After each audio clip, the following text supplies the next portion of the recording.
The film was translated and narrated by M Media. Đây là đâu? Tôi không phải đã bị bọn côn đồ đâm mất mạng rồi sao?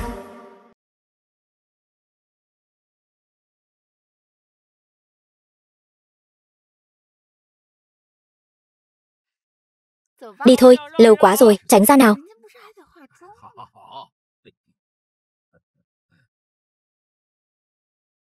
Bán báo. Người đông doanh tấn công Kinh Nam.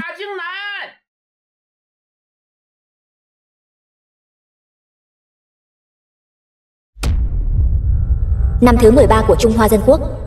Năm 1924. Năm Dân Quốc thứ 13. Mình xuyên không rồi?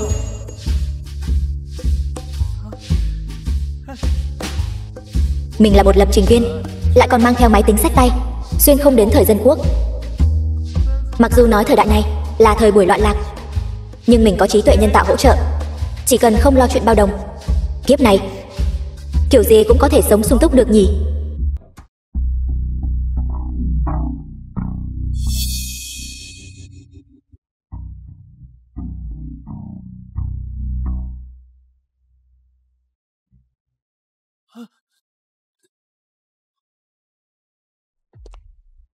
The film was translated and narrated by M Media. Tần Khả Tâm. Các vị hảo hán tha mạng, tôi mới đến đây, xin hãy lượng thứ. Vợ. Thiếu soái.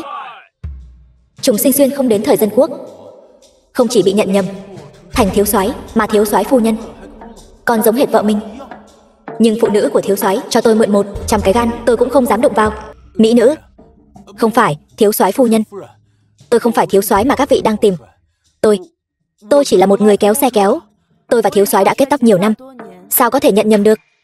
Tôi là Tần Khả Tâm, chính thất của Trương Khả Phàm, thiếu soái Hải Thành. Từ hôm nay trở đi, anh chính là thiếu soái. Tôi chỉ là một lập trình viên trói gà không chặt. Lập trình viên? Đúng vậy, làm về trí tuệ nhân tạo, công nghệ trí tuệ nhân tạo. Đó là thứ gì? Chắc nói ra các người cũng không hiểu lắm. Tóm lại là tôi không phải thiếu soái mà các người đang tìm. Thứ này hợp pháp vào thời Dân Quốc. Vậy đợi ta dùng trí tuệ nhân tạo kiếm được một khoản, nhất định cũng mua một cái. Thật xin lỗi. The film was translated and narrated by M Media.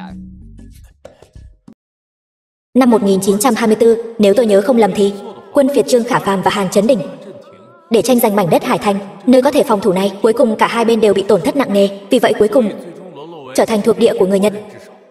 Dân chúng lầm than còn phải kiếm chút tiền, rời đi càng sớm càng tốt.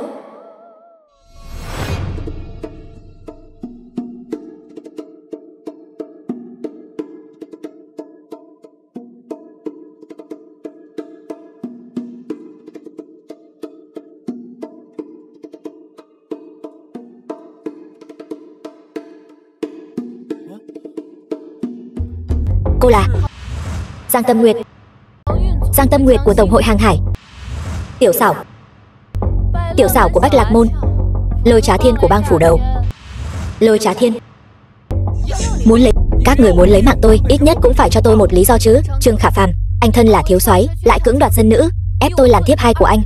Hôm nay tôi nhất định phải lấy mạng anh. Đã nói là trở về từ Hải Thành sẽ cưới tôi, bây giờ lại muốn cùng thiên kim của Tổng hội Hàng hải liên hôn.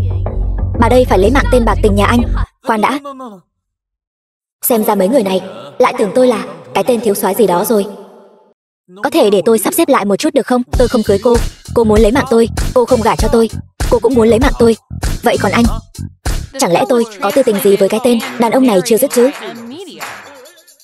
Lôi ra tôi ghét nhất mỹ nữ bị bắt nạt. Anh một lúc bắt nạt hai em gái tốt của tôi đương nhiên cũng muốn lấy mạng anh.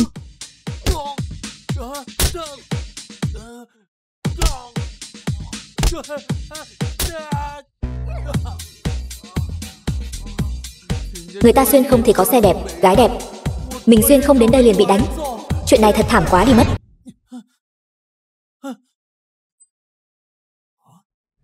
Đường đường là thiếu soái mà ngay cả súng cũng không biết dùng. Vậy thì đừng trách tôi không khách khí nữa. Tình hình không ổn, đi.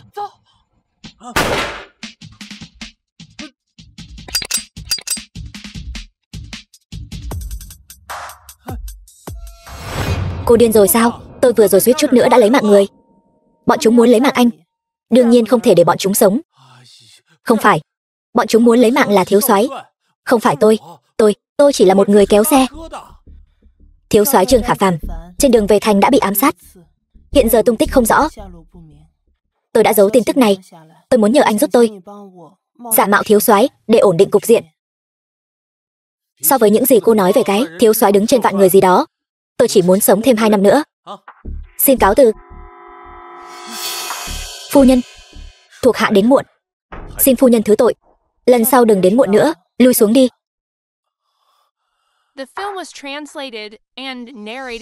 Trương Phàm với khuôn mặt giống hệt thiếu soái, hiện giờ lại còn đắc tội với Tổng hội Hàng Hải, Bang Phủ Đầu và Bách Lạc Môn. Cho dù anh không làm thiếu soái này, anh thật sự nghĩ rằng mình có thể sống sót sao?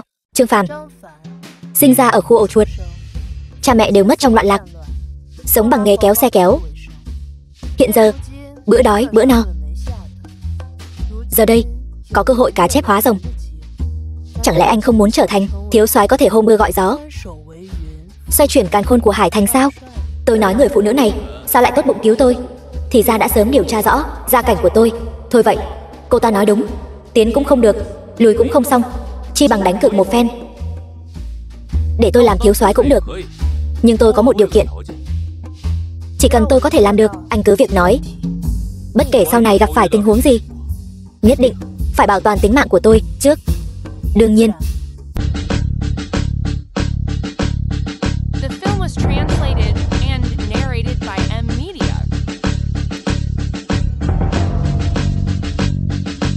Giống không? Thế nào? Đừng nói chứ, bộ đồ này cũng khá bảnh đấy chứ. Quả nhiên là Phật nhờ áo vàng, người nhờ lụa là.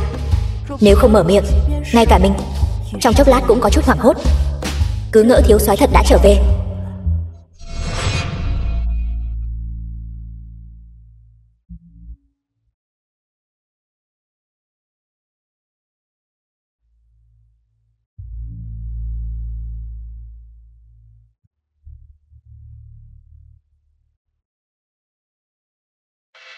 Bộ quân phục thiếu soái này do đại soái đích thân ban tặng, mất nửa năm mới hoàn thành.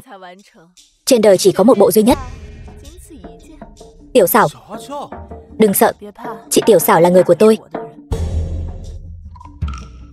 Hai người liên kết lại lừa tôi, phải không? Nếu không làm như vậy, tiểu thư của Tổng hội Hàng Hải kia cùng với bang chủ Bang Phủ Đầu làm sao có thể tin anh chính là thiếu soái? Đừng nói lời vô ích nữa. Vì anh đã đồng ý làm thiếu soái rồi, vậy thì bây giờ có 4 việc lớn cần phải hoàn thành.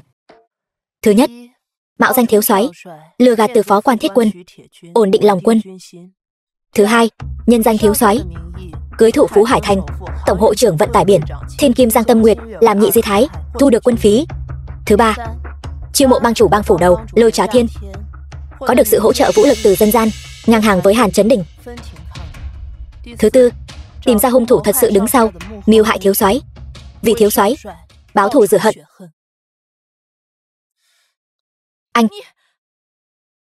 Anh dám coi lời của chị Tâm như gió thoảng bên tai sao? Tôi muốn mạng anh. Đang nghe đây, chẳng phải là tìm ra hung thủ thật sự mưu hại thiếu soái sao? Tôi đây chẳng phải đang điều tra đó sao? Nói bậy bạ. Chỉ với cái tấm bảng sắt cũ nát của anh mà có thể điều tra ra hung thủ mưu hại thiếu soái sao? Đây không phải là một tấm bảng sắt bình thường. Bên trong tấm bảng sắt này có chương trình trí tuệ nhân tạo do chính lập trình viên này tự mình thiết kế. Chương trình trí tuệ nhân tạo, đó là cái gì vậy? Nói đơn giản thì chính là trí tuệ nhân tạo. Siêu não bộ, chỉ cần nhập dữ liệu liên quan, nó sẽ tự động tạo ra hình ảnh hoặc đoạn phim. Nó còn có thể giúp chúng ta tính toán nhiều thứ. Đừng có giả thần giả quỷ, có gì thì nói thẳng. Anh dựa vào thứ này. Sao vậy? Không sao.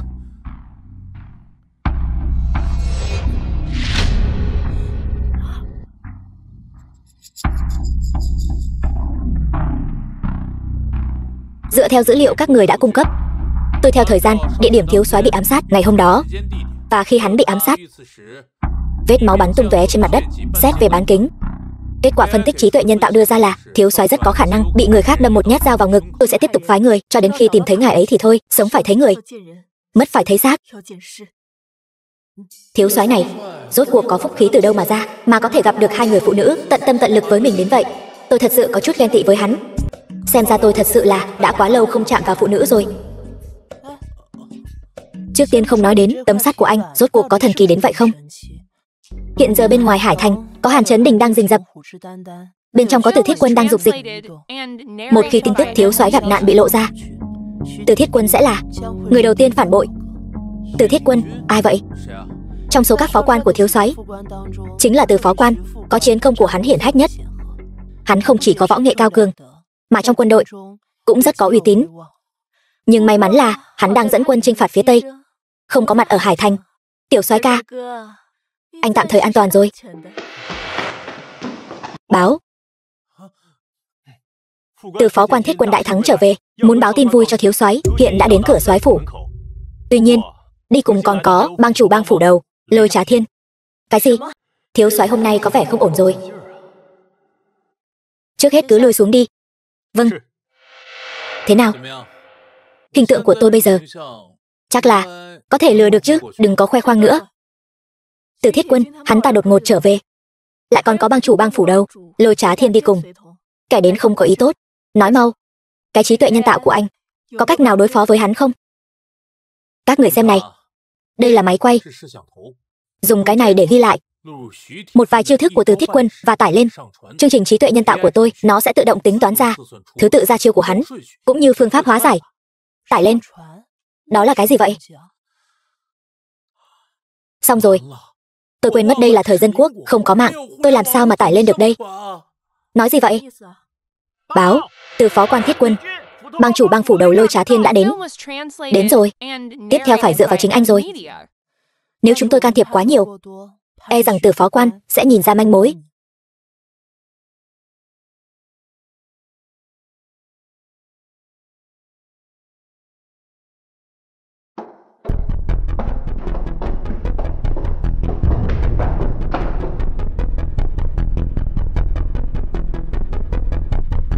Từ phó quan Thiết Quân.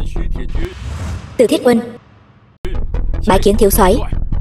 Bang phủ đầu Lôi Trá Thiên, xin chào. Trước đó mình suýt mất mạng dưới tay Lôi Trá Thiên này. Từ phó quan này lại càng không đơn giản. Cái thân hình này lấy mạng mình như lấy mạng một con gà, chẳng có gì khác biệt. Tuyệt đối không thể để bọn họ nhìn ra manh mối, nếu không chẳng phải mình sẽ mất mạng sao? Từ phó quan không cần đa lễ.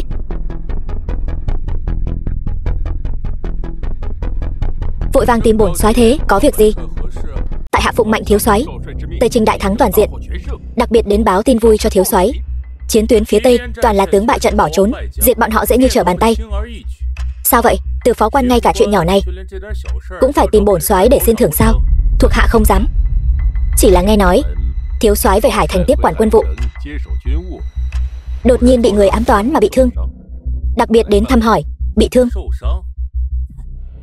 Hải Thành rộng lớn như vậy, ai có thể làm bổn soái bị thương được chứ? Thiếu soái đương nhiên là người có phúc lớn mạng lớn mà.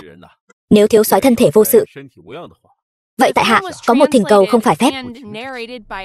Cứ nói không sao. Chiến tuyến phía Bắc, quân ta đã khổ chiến nhiều ngày, hiện giờ chỉ còn lại 2.000 binh mã, mà 50 vạn binh mã của địch đã gấp rút đến chi viện rồi. Đến lúc đó hai quân giao chiến, quân ta tất nhiên sẽ đại bại. Xin thiếu soái hạ lệnh rút quân, đầu hàng. Chị Tâm, hắn ta chỉ là một kẻ kéo xe, làm sao có thể chủ trì cục diện chiến trường? Từ phó quan này rõ ràng là đang thăm dò Trương Phàm. To gan. Phía Bắc là nơi Trương gia ta khởi binh, dám bảo thiếu soái rút quân đầu hàng. Từ Thiết Quân, anh thật to gan. Thắng bại nhất thời là chuyện thường của binh gia, thiếu soái tự có quyết định. Còn phu nhân, hà tất phải nổi giận đến thế? Chẳng lẽ thiếu soái này là giả? Thiếu soái và thiếu soái phu nhân đang ở đây, đâu có phần anh nói chuyện. Được, em gái tốt. Chúng ta trước đây đã từng giao thủ với cái gọi là thiếu soái này rồi. Hắn mấy cân mấy lạng, cô không rõ sao? Lôi Trá Thiên, đây đã là lần thứ 2 anh mạo phạm thiếu soái rồi. Nếu còn dám cản rỡ, soái phủ của tôi nhất định sẽ không tha cho cả bang phủ đầu của các người. Thiếu soái,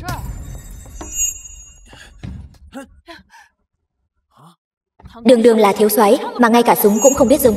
Bổn bang chủ được biết, thiếu soái thật sự đã bị ám sát trên đường về thành. Người này ngay cả súng cũng không biết bắn. Tôi thấy hắn ta chính là tên lừa đảo giang hồ thôi. Lần này xong rồi, lộ tẩy rồi. Nói bậy, tôi và thiếu soái làm vợ chồng nhiều năm. Hắn là thật hay giả? Chẳng lẽ tôi lại không biết sao? Thiếu soái phu nhân không cần nổi giận. Bổn bang chủ quả thật đã nhận được tin tình báo, thiếu soái thật sự bị ám sát. Một dao trúng giữa ngực. Người này là thật hay giả? Nhìn là biết ngay. To gan. Anh dám cả gan phạm thượng. Phu nhân sao lại căng thẳng như vậy? Chẳng lẽ đây là người do cô tìm đến giả mạo? Lôi Trá Thiên, tôi thấy anh chán sống rồi. Tìm người giả mạo thiếu soái, tôi thấy là cô chán sống thì có. Phu nhân, Lôi bang chủ nói rất đúng. Thật giả thế nào, chúng ta nhìn là biết ngay. Không cần nói nhiều với bọn chúng. Hãy xem bổn bang chủ đích thân lột chân thiếu soái này. Anh dám sao? Có gì mà không dám. Lôi Trá Thiên to gan. Cậu trước là ám sát bổn soái ngay giữa phố, sau lại gây náo loạn trong phủ soái của tôi. Sao hả? Muốn tạo phản sao? Giả bộ ra vẻ. Muốn lừa tôi thì còn kém xa.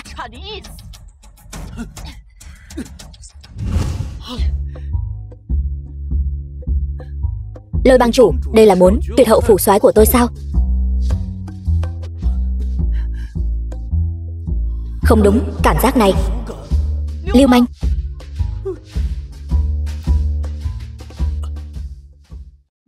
Lôi Trá Thiên, tôi thấy anh đã ăn phải gan hùm mật báo rồi. The film was translated and narrated by M-Media.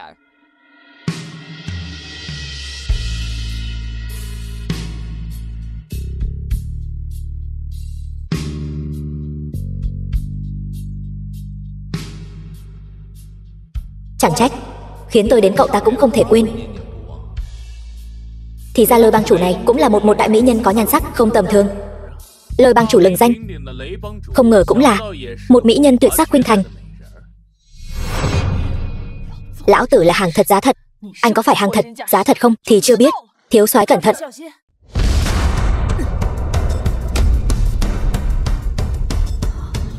Cái này, đây là gì mà còn phải hỏi sao? Toàn thân bổn soái đầy vết sẹo này đều là do chiến trường mà có. Vết đao này là do bị người ám toán khi trở về Hải Thành mà có. Còn về vết sẹo này, Lôi Trá Thiên không rõ. Chẳng lẽ Từ Thiết Quân anh cũng không biết sao? Vết sẹo này là 3 năm trước trên chiến trường. Thiếu soái vì bảo vệ tôi mà bị người đả bị thương.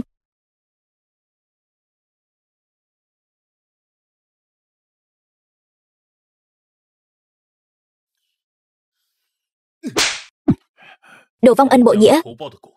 Hôm nay anh gây náo loạn phủ soái của tôi. Cái tát này chỉ là một hình phạt nhỏ.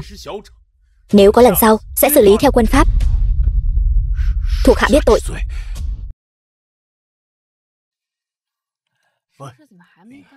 Cảm ơn quý vị đã nể mặt. Lưu quân trưởng trong trăm công ngàn việc đã dành thời gian Giang Nam Quốc đến tham dự hôn lễ của tiểu nữ và thiếu soái Trương Khả Phàm. Giang hội trưởng khách sáo rồi. Lưu mỗ chỉ là một quân trưởng nhỏ bé, có thể được mời tham dự hôn lễ của Quý Thiên Kim và thiếu soái, thật là vinh hạnh lớn lao của chúng tôi. Không giấu gì quý vị, hiện nay thời cuộc bất ổn, có được sự che chở của thiếu soái, lòng tôi đây quả thực đã yên tâm được một nửa. Giờ lành sắp đến. Thiếu soái sao vẫn chưa đến vậy? Hôm nay là đại hôn, liên quan đến tổng hội hàng hải và việc thiếu soái liên thủ, tuyệt đối đừng xảy ra sai sót gì. Thiếu soái đến.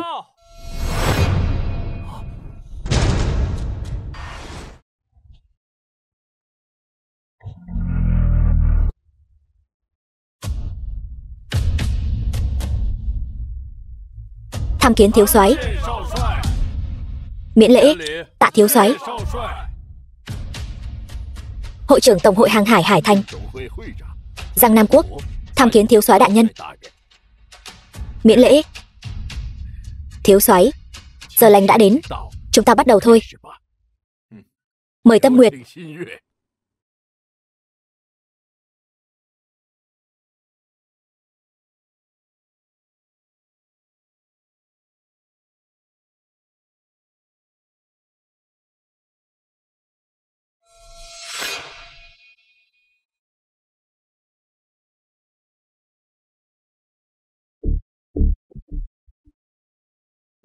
Không ngờ, mấy ngày trước còn nhe nanh múa vuốt muốn lấy mạng tôi, Giang tiểu thư ra lại là một đại hiếu nữ. Trương Khả Phàm, anh đừng vội mừng quá sớm. Tôi không biết anh đã dùng thủ đoạn gì ép cha tôi đồng ý cuộc hôn sự này. Nhưng tôi, Giang Tâm Nguyệt, thể mất mạng không gả cho người không yêu. Chúng ta chỉ là vợ chồng trên danh nghĩa. Tôi tuyệt đối sẽ không chạm vào cô, dù chỉ một chút. Thiếu soái và Giang tiểu thư, quả là trai tài gái sắc, một cặp trời sinh. Chúc mừng, xin chúc mừng thiếu soái sớm sinh quý tử, trăm năm hạnh phúc. Chúc thiếu soái trăm năm hạnh phúc. Kẻ nào dám đến đây ăn nói ngông cuồng như vậy? Anh có biết đây là đâu không? Còn không mau quỳ xuống dập đầu, xin lỗi rồi cút đi. Dám gây rối tại hôn lễ của thiếu soái, anh không biết hậu quả nghiêm trọng ra sao hả? Từng người các người, trước mặt một kẻ mạo danh lại nịnh hót quỳ lạy. Các người đúng là làm mất hết thể diện của giới danh gia Hải Thành. Kẻ mạo danh, nực cười. Tổng hội hàng hải của tôi liên hôn với soái phủ, chuyện này đã bàn bạc từ lâu. Lẽ nào lão phu ngay cả rể quý của mình cũng có thể nhận nhầm sao? Tự tiện xông vào hôn lễ của thiếu soái, còn dám vô lễ với thiếu soái. Hôm nay để anh bước vào bằng chân, nhưng rời khỏi đây bằng cáng. Để tôi rời khỏi đây bằng cáng sao? Cả Hải Thành này, người có thể khiến tôi dùng cáng ra ngoài vẫn chưa ra đời đâu. Thật, đã mất mạng rồi. Nói bậy nói bạ, người này thật sự là đã ăn gan hùm mật báo rồi. Không chỉ nói thiếu soái là giả, mà còn nói thiếu soái đại nhân đã mất mạng rồi. Không sai, thiếu soái đại nhân vượt năm ải, diệt gió tướng. Người có thể làm thiếu soái bị thương vẫn chưa ra đời đâu. Thật sự cho rằng thiếu soái của các người là thân thể kim cương sao? Đây là soái lạnh của quân phiệt Hàn gia. Người này lẽ nào là kẻ thù của thiếu soái Hàn Chấn Đình? Thế lực của Hàn Chấn Đình ngày càng mạnh mẽ. Tư lệnh nên mới vội vàng triệu thiếu soái về Hải Thành tiếp quản quân vụ. Xem ra hôm nay hắn đến không có ý tốt. Quân tôi đã nhận được tin tức xác thực. Thiếu soái Trương Khả Phàm đã bị ám sát trên đường trở về và tử vong. Thiếu soái trước mặt các người đây chẳng qua chỉ là một kẻ lừa đảo mà thôi. Hỗn xược, Hàn Chấn Đình, hôm nay là ngày đại hỷ của tôi và Giang tiểu thư, không muốn gây thêm rắc rối. Nếu như anh muốn thành tâm đến chúc mừng thì có một chén rượu mừng cho ngươi uống. Nếu không phải quân trưởng Lưu tiễn khách, vậy thì tôi muốn xem là anh tiễn khách hay là tôi tiễn anh đi chôn. Mang lên đây.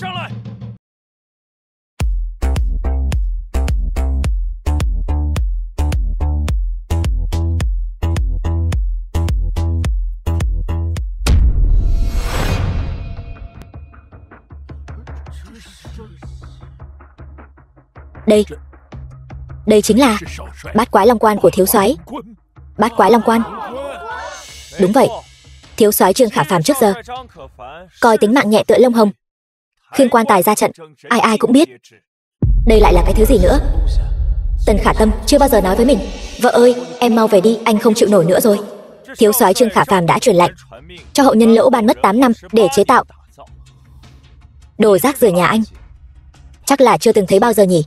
Hàn Chấn Đình, cậu tùy tiện khiêng một cái quan tài, tôi thấy cậu là cố ý gây sự. Đáng lẽ nên nghĩ ra sớm hơn. Các người sẽ không nhận ra chiếc quan tài này đâu. Thiển Cận, từng người một chưa từng thấy sự đời bao giờ. Cậu, Từ phó quan, Lôi Bang chủ đã đến.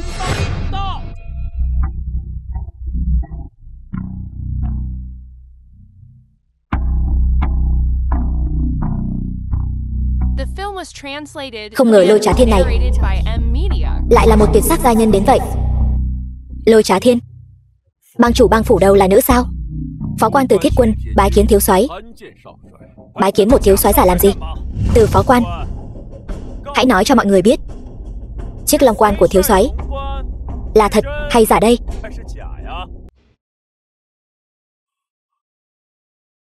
Bát quái long bàn. Đây chính là bát quái long quan mà thiếu soái mang theo khi xuất quân. Tương truyền bát quái long bàn trên long quan không chỉ là chìa khóa mở thần quan, mà còn là thiết bị chống trộm. Bên trong liên kết với cơ quan chí mạng, chỉ có chính thiếu soái mới có thể tự mình mở quan tài. Nếu người khác tự ý mở quan tài, chỉ có một kết cục, đó chính là mất mạng. Đúng vậy, chiếc quan tài này chỉ có một. Nếu hắn ta thật sự là thiếu soái thật, vậy tại sao long quan này lại nằm trong tay tôi? Long quan tùy quân, đương nhiên là đặt trong quân doanh rồi. Chẳng lẽ bổn soái về Hải Thành kết hôn còn phải mang theo long quan này sao? Hàn Chấn Đình, vấn đề của anh thật nực cười. Đúng vậy, thiếu soái đại nhân, hôm nay là ngày đại hỷ của ngài. Mang theo quan tài, quả thật là không may mắn. Từ phó quan, tiễn khách. Anh xem kìa, phó quan của chính anh còn không nghe lời anh, mà còn nói mình là thiếu soái thật sự. Chỉ cần hôm nay anh có thể mở được chiếc quan tài này, tôi sẽ thừa nhận anh là thiếu soái và xin lỗi anh. Thế nào, Hàn soái nói rất đúng. Vẫn xin thiếu soái ngài tự mình chứng minh việc này. Tôi chính là thiếu soái, không cần phải chứng minh cho bất kỳ ai. Thì ra thiếu soái chẳng qua cũng chỉ là một kẻ chỉ biết ba hoa mồm mép mà thôi. Hôm nay danh nhân Hải Thành tề tựu, sao không nhân cơ hội này mở chiếc quan tài này, vừa có thể chứng minh thân phận của mình, vừa có thể cho mọi người mở mang tầm mắt. Mở quan tài có gì khó, nhưng quan tài của Trương Khả Phàm tôi, mở quan tài ắt thấy thi thể. Nghe nói cơ quan liên động này trùng trùng điệp điệp, một chút bất cẩn sẽ mất mạng ngay. Chuyện kết nối mạng, hy vọng họ đã sắp xếp xong rồi, để chương trình trí tuệ nhân tạo của mình kết nối mạng, giúp mình phá giải chiếc quan tài rách nát này. Nếu không thì cửa ải này e rằng không qua được. Đừng kéo dài thời gian nữa. Tôi thấy anh là đồ giả mạo, không dám mở phải không? Được, nếu đã anh không dám, tôi sẽ tìm một tên tiểu quỷ để dò đường cho anh.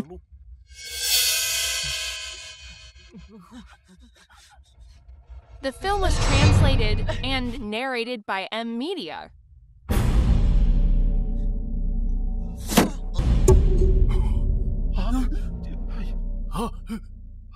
Người đâu?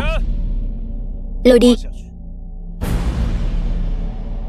Hàn Chấn Đình to gan lớn mật, cậu với máu hung yến của thiếu soái, đáng tội gì?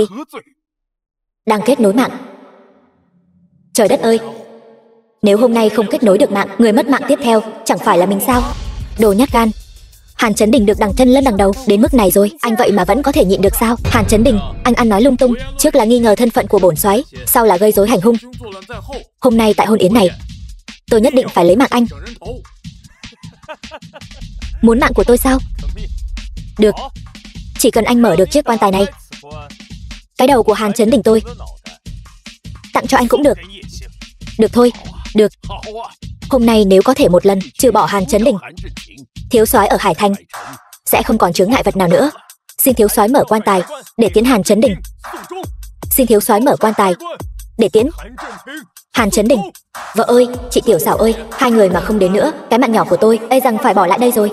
Tên nhóc kia, nếu anh không mở được chiếc quan tài này, tôi sẽ tiễn anh đi gặp Diêm Vương. Lời Hàn soái nói vô cùng đúng. Xin thiếu soái mau chóng mở chiếc quan tài này. Kết nối mạng thành công. Thế mà lại kết nối được, mở quan tài mà thôi, chuyện nhỏ như trở bàn tay. Tuy nhiên, bổn soái hiện tại không có tâm trạng này. Tôi đây đã cho anh rất nhiều cơ hội rồi. Nếu anh còn lần nữa thoái thác, tôi sẽ không khách khí nữa đâu. Cho dù bổn tiểu thư không ra tay, thấy anh cũng không sống qua được hôm nay rồi. Từ phó quan, giải hắn đến đây, tôi xem ai dám.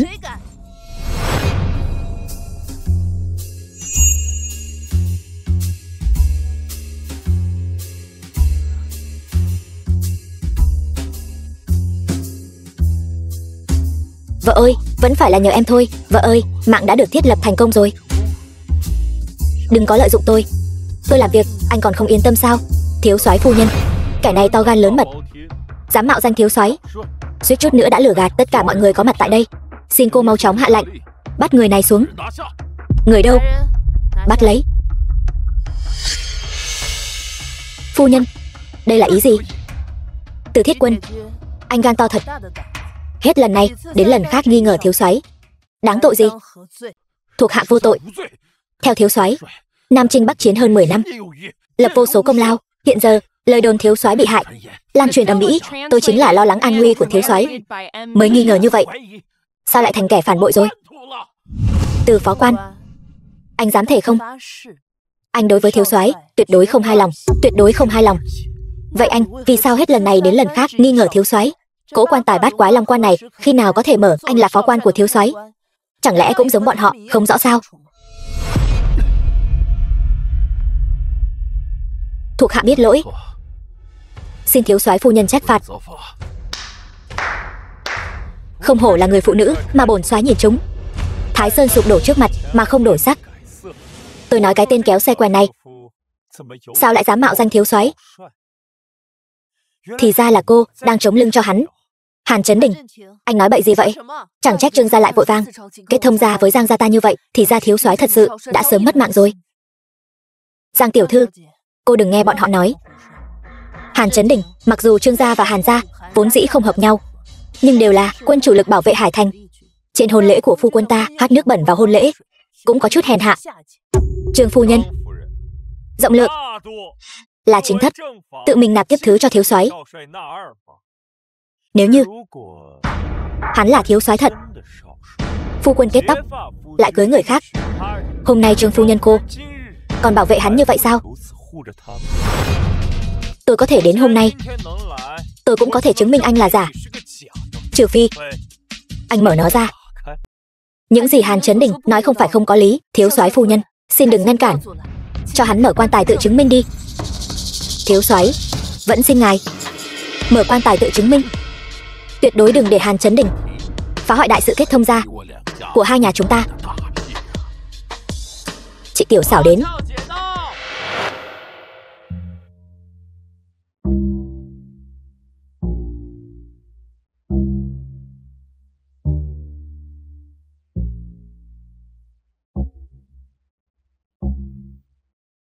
Tiểu Xảo sao? Tiểu Xảo, cô chủ trì Bách Lạc Môn, dốc lòng yêu thiếu soái, muốn vào soái phủ, hôm nay muốn gây rối sao? Hội trưởng cứ yên tâm, Tiểu Xảo tôi không ngại cùng Giang tiểu thư cùng hầu một chồng. Thứ hèn hạ của Bách Lạc Môn, ai muốn cùng cô hầu cùng một chồng? Bách Lạc Môn hỗn tạp cá rồng, thế lực phía sau không thể lường trước, không được vô lễ. Chư vị, Hàn Chấn Đình, tên tiểu nhân gian xảo này, chuyện anh mưu hại thiếu soái, tôi đã có bằng chứng rồi. Cái gì? Mưu hại thiếu soái? Hàn Chấn Đình lại có gan lớn đến vậy. Vì chị Tiểu Xảo đã đến, tôi cũng không giấu các người nữa. Đúng vậy, thiếu soái Trương Khả Phàm của các người đã bị sát thủ số 1 Hải Thành Đỗ Tiểu Sinh mà tôi thuê một dao đoạt mạng, mất mạng ngay tại chỗ. Cho nên cái kẻ trước mắt các người đây là giả mạo. Thiếu soái đã mất mạng rồi. Quả nhiên những điều này đều là thật. Hắn ta chính là thiếu soái giả mạo. Thiếu soái quả thật đã bị ám sát trên đường trở về, nhưng may mắn thay, người tốt tự có trời phù hộ, nay đang đứng trước mặt chư vị. Các người đúng là chưa thấy quan tài chưa đổ lệ. Đỗ Tiểu Sinh chỉ là một sát thủ giang hồ quen, anh có lẽ đã quá coi trọng hắn ta rồi. Đỗ Tiểu Sinh đích thân ra tay, thiếu soái tuyệt đối không thể sống sót. Chi bằng hãy để tên giả mạo này lại đây mở chiếc quan tài này ra. Sao thế? Không dám hả? Hàn Chấn Đình, anh chán sống hả? Nếu hắn ta thật sự là thiếu soái, sao lại phải trốn sau hai người phụ nữ? Thật không biết xấu hổ. Làm sao xứng với hai tuyệt sắc gia nhân này? Chi bằng hãy giao hai tuyệt sắc gia nhân này cho tôi nếm thử mùi vị mới lạ.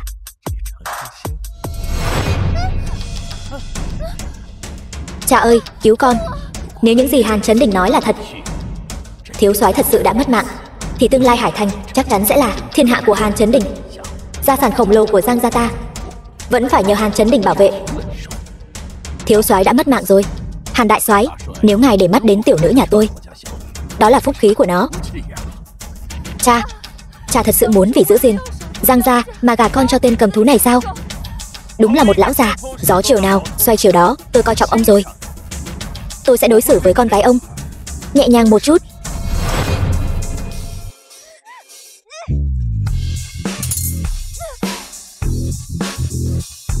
Cô đúng là đàn bà thối, muốn mất mạng phải không? Lão tử sẽ cho cô toại nguyện. Nếu vị hôn phu của cô không dám mở quan tài, vậy lão tử sẽ dùng cô để mở và tế quan tài. Dừng tay. Sao thế? Vẫn chưa chịu từ bỏ sao? Dám động vào người phụ nữ của bổn thiếu soái, anh muốn mất mạng hả? Trò đóng giả thiếu soái vẫn chưa kết thúc sao? Anh cứ mãi nghi ngờ thiếu soái đã mất mạng rồi. Âm mưu quỷ kế của anh đã sớm bị vạch trần rồi, vẫn còn che đậy sao? Trương phu nhân quả là cố chấp nhỉ, lại muốn che giấu cho hắn ta đến vậy sao?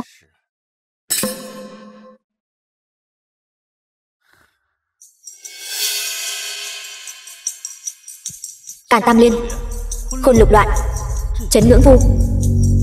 Đã có cách phá giải long quan của thiếu soái rồi.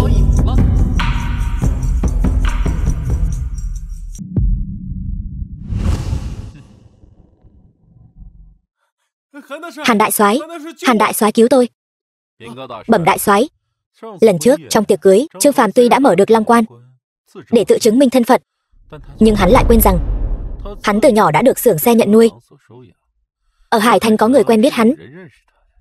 Thiếu soái là kéo xe, người mà Trương Phàm mạo danh. Người này chính là nhân chứng. Đúng vậy, Hàn đại soái, Trương Phàm sao có thể là thiếu soái được chứ? Hắn chính là kẻ giả mạo. Ngài cứ yên tâm, tôi nhất định sẽ thay thiếu soái vạch trần thân phận giả mạo của hắn. Lời này là thật sao? Kẻ hèn này nói đều là thật. Từng câu, từng chữ đều là sự thật, có bằng chứng không? Trên ngực Trương Phàm có một nốt ruồi. Được, rất tốt. Trương Phàm, anh toi chắc rồi. Từ phó quan, làm tốt lắm. Hàn soái, lần trước trong tiệc cưới, Trương Phàm, kẻ mạo danh này, lại dám sỉ nhục ngài đến mức này. Chúng ta khi nào ra tay? Không vội. Hắn ta đã nắm được quân vụ Hải Thành, nhất định phải chiêu dụ Phủ Đầu Bang trước. Lôi Trá Thiên của Phủ Đầu Bang không dễ đối phó đâu. Thuộc hạ nghe nói, Lôi Trá Thiên sắp tới sẽ tổ chức đại hội tỷ võ và tuyên bố người thắng cuộc sẽ chiêu dụ được Phủ Đầu Bang. Chiêu dụ Phủ Đầu Bang, tôi nhất định phải có được. Đến lúc đó, tôi muốn trước mặt toàn bộ Hải Thành lấy mạng hắn, lấy gà dọa khỉ. Đại hội tỷ võ? Đúng vậy. Mấy ngày trước, soái phủ và Hàn Chấn Đình đồng thời gửi lệnh chiêu dụ đến Phủ Đầu Bang. Bang chủ Phủ Đầu Bang Lôi Trá Thiên đã tổ chức đại hội tỷ võ và tuyên bố rằng chỉ chấp nhận chiêu dụ từ người thắng cuộc. Tỷ võ tôi? Không, tôi giả vờ thì được, chứ thật sự để tôi tham gia thì chẳng phải sẽ bị đánh nát bét sao? Dậy đi. Tư lệnh đang ở ngoài chống giặc qua. Hiện giờ thiếu soái đang đối đầu với Hàn Chấn Đình. Chỉ khi chiêu dụ được Phủ Đầu Bang mới có thể chiếm thế thượng phong. Đại hội tỷ võ, anh không đi cũng phải đi. Được rồi, chị Tâm. Hắn ta cả ngày chỉ biết đánh đánh, gõ gõ trên tấm sắt đó. Cô ép hắn ta có ích gì? Cũng phải. Đừng nói hắn ta không phải thiếu soái thật. Chỉ với vóc dáng nhỏ bé của hắn ta, ngay cả người kéo xe của quân ta cũng có thể cho hắn ta làm đôi. Lôi Trá Thiên bày ra trò này thật sự có chút khó giải quyết. Anh ta lại là đồ giả. Ai?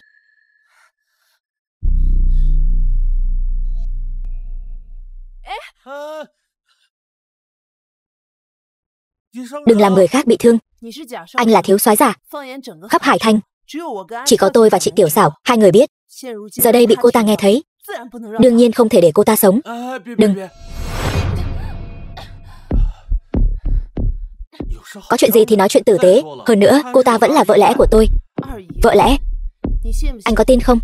Hôm nay nếu tôi tha cho cô ta, chưa đợi đến đại hội võ thuật Hàn Chấn Đình và Lôi Trá Thiên ra tay, vợ lẽ của anh ngày mai sẽ lấy mạng anh. Đại hội võ thuật, tôi có cách. Cô sẽ tốt bụng giúp tôi sao? Tôi không phải giúp cô, mà là anh ta. Khi xưa tôi đến soái phủ làm nhị di thái, không phải vì uy phong của soái phủ, càng không phải vì thân phận thiếu soái. Giang Tâm Nguyệt tôi gả là cho con người Trương Phàm này. Vợ chồng đồng lòng, anh ta có khó khăn, tôi đương nhiên phải giúp. Vậy cô nói xem, giúp tôi thế nào? Khi xưa, khi tôi du học ở nước ngoài, đã từng trải nghiệm huấn luyện quân sự hiện đại của nước ngoài. Từ hôm nay trở đi, tôi sẽ làm huấn luyện viên của anh. Được, vậy hai chúng ta, vợ chồng đồng lòng, sức mạnh có thể cắt đứt vang.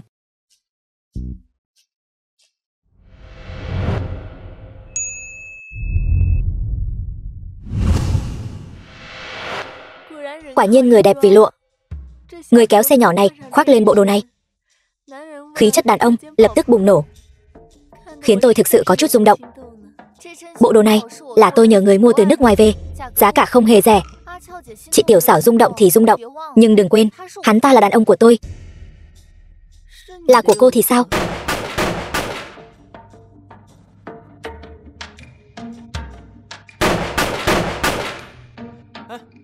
Thế nào rồi, giúp tôi xem thử. 10 phát súng. đều trượt mục tiêu.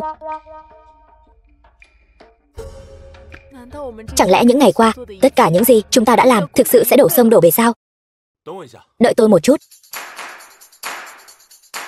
Chỉ với tấm sắt rách nát của anh gõ một cái là có thể bắn chúng sao? Lừa quỷ hả?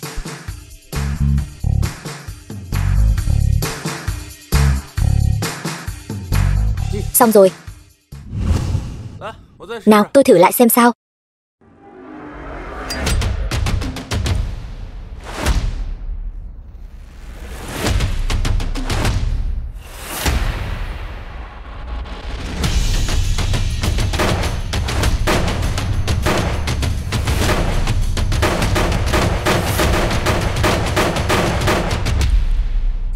Lần này thì sao? 10 điểm. Anh làm thế nào vậy? Độ chính xác khi bắn liên quan đến độ chuẩn xác khi ngắm bắn, và có hai yếu tố chính ảnh hưởng đến độ chuẩn xác khi ngắm bắn. Một là độ ẩm không khí, hai là hướng gió. Đúng vậy, gió mạnh sẽ làm đường đạn lệch khỏi điểm ngắm ban đầu. Do đó, khi xạ thủ nhắm mục tiêu, cần dựa vào tốc độ gió điều chỉnh điểm ngắm để thực hiện cái gọi là bù gió ngang. Đúng rồi. Vậy độ ẩm không khí sẽ ảnh hưởng đến vị trí ngắm bắn là có ý gì? Chị Tiểu Xảo, cái này cô không hiểu rồi. Độ ẩm không khí sẽ ảnh hưởng đến mật độ khí quyển. Độ ẩm càng cao, mật độ càng thấp, đầu đạn rơi càng ít. Đừng nói nhảm nữa. Rốt cuộc anh đã làm thế nào?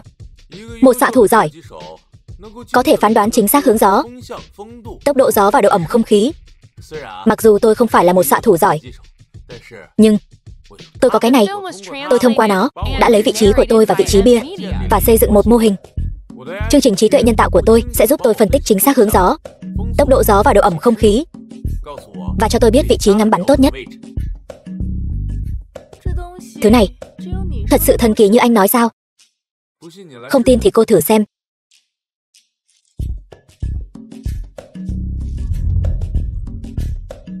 Hãy nghe âm thanh trong tai nghe của tôi.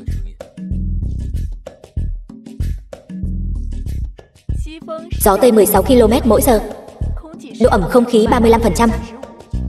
Điểm ngắm bắn đề xuất đã được chiếu. Mời bắn. Cái trí tuệ nhân tạo này thậm chí còn đánh dấu sẵn điểm ngắm bắn cho tôi nữa. Cái này chỉ là loại đơn giản nhất, chỉ là ảnh nhiệt thôi. Bắn thử đi.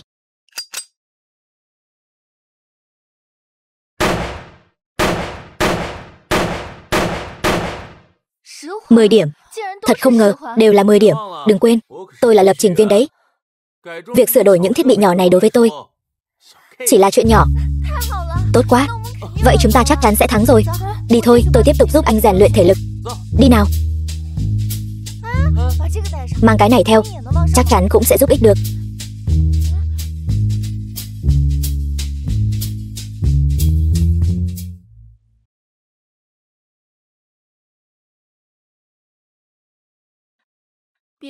Đừng nhìn nữa, người ta đã chạy mất dạng rồi.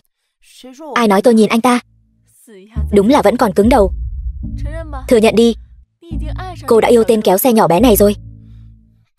Nếu còn nói bậy, tôi sẽ san bằng Bách Lạc Môn của cô.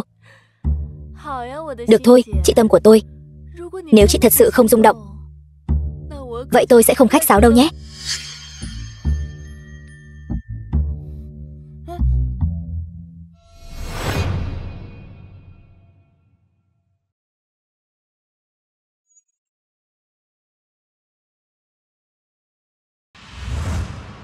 Trương Khả Phàm, chúng ta chẳng qua chỉ là vợ chồng trên danh nghĩa. Trương Tư Lệnh đã nuôi dưỡng tôi khôn lớn, đối với tôi ân trọng như núi. Vì tôi đã hứa với ông ấy sẽ giúp anh tiếp quản quân vụ một cách thuận lợi, nên nhất định sẽ làm được.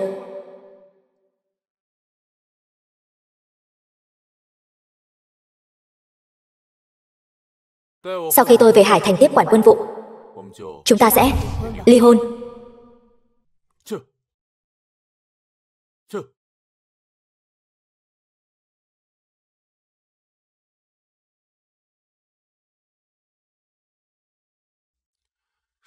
Thiếu soái và Tần Khả Tâm vợ chồng ân ái. Nay thiếu soái sinh tử chưa rõ, Tần Khả Tâm chỉ có thể nhìn vật nhớ người. Xem ra cô ấy đối với thiếu soái thật sự là một lòng một dạ.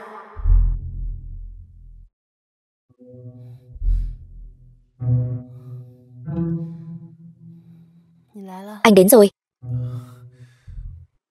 The Chị film Tâm, was translated đừng quá đau lòng. and narrated Tôi biết thiếu by soái sinh tử chưa rõ, M-Media. tung tích không rõ ràng, nhưng chị Tiểu Xảo không phải vẫn luôn giúp cô tìm kiếm sao? Đừng lo lắng, lo chuyện bao đồng. Việc huấn luyện cũng đã được một thời gian rồi, thế nào rồi? Có đảm bảo không? Yên tâm đi, tôi hứa với cô sẽ giúp thiếu soái báo thù. Tôi nhất định, nói được làm được. Anh bị thương rồi. Có gì đâu, tập luyện mà.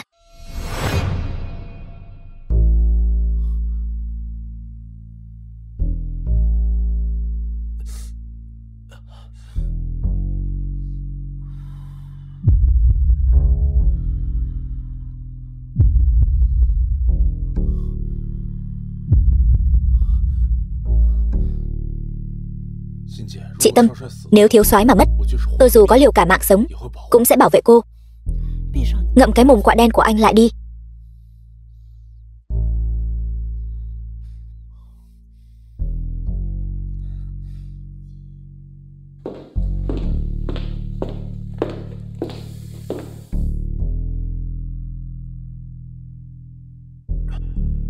Tần Khả Tâm, nếu cô không phải là phu nhân của thiếu soái, dù thế nào đi nữa, tôi cũng sẽ khiến cô trở thành người phụ nữ của tôi. Đáng tiếc. Tiểu kéo xe, vất vả nhiều ngày rồi. Hôm nay để tôi chiêu đãi anh một bữa. Tiểu Xảo, cô đang làm gì ở đây vậy? Đương nhiên là muốn với thiếu soái nói chuyện riêng rồi. Tiểu Xảo, đừng tưởng tôi không biết cô đang có ý đồ gì. Nhưng tôi cảnh cáo cô, tôi mới là vợ lẽ. Cô hãy biết điểm dừng đi. Đại hội tỷ võ sắp đến rồi, người nên biết điểm dừng là các cô mới đúng. Đêm dài đằng đẵng, cô đơn khó chịu. Chẳng lẽ các cô cũng nghĩ giống tôi sao?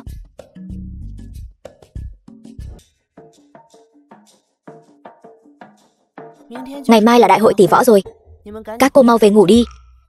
Đừng làm phiền thiếu soái nghỉ ngơi, hắn ta đâu phải thiếu soái thật. Ra vẻ chính thất làm gì chứ? Đúng vậy, nếu chúng ta đã cùng thích một người đàn ông thì cứ dựa vào bản lĩnh của mỗi người thôi.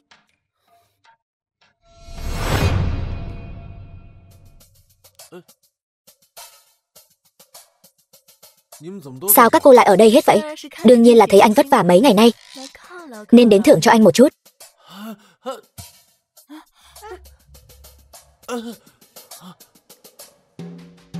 Thiếu soái, chị Tiểu Xảo, cô bị sao vậy? Đã nói là thưởng cho anh rồi mà. Sao vậy? Không hoan nghênh sao? Tiểu Xảo, trước mặt bổn tiểu thư mà dám quyến rũ người đàn ông của tôi, cô thật sự quá đáng rồi đấy. Tôi ở đây, các cô ai dám động vào anh ấy? Ai mà ngờ được, tôi, một lập trình viên bình thường, lại có thể khiến ba mỹ nữ vì tôi mà tranh giành nhau. Cái này, mọi người bình tĩnh một chút, tôi đã đồng ý giả mạo thiếu soái cho các cô rồi, thì vất vả một chút cũng là điều đương nhiên. Đúng vậy, anh ta chỉ là một kẻ giả mạo thôi. Một người là phu nhân của thiếu soái, một người là vợ lẽ của thiếu soái, cũng không cần phải ở đây cứ khăng khăng nói anh ta là người đàn ông của các cô. Người đàn ông của các cô là thiếu soái, còn tôi muốn tiểu kéo xe này làm người đàn ông của tôi nhất định phải có được. Người tôi gả cũng không phải thiếu soái, mà là tiểu kéo xe này. Các cô, ai cũng đừng hòng tranh giành với tôi. Ngày mai là đại hội tỷ võ rồi. Các cô đúng là hồ đồ quá rồi. Chị Khả Tâm, không lẽ cô cũng để mắt đến tiểu kéo xe này, muốn tìm cớ để đuổi chúng tôi đi chứ gì? Nói bậy. Gần đây mọi người đều vất vả rồi, cùng uống đi, cùng uống một ly, cùng uống. Thiếu soái, uống của tôi. Thích uống phải không? Vậy hôm nay cứ uống cho đã. Uống đi, uống một ly. Anh ấy là chồng tôi mà. Từng người một, từng người uống. Nào, cùng uống nào. Cùng uống một ly nào.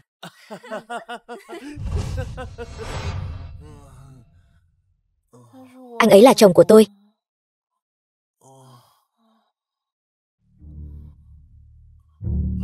Vợ ơi, anh nhớ em quá.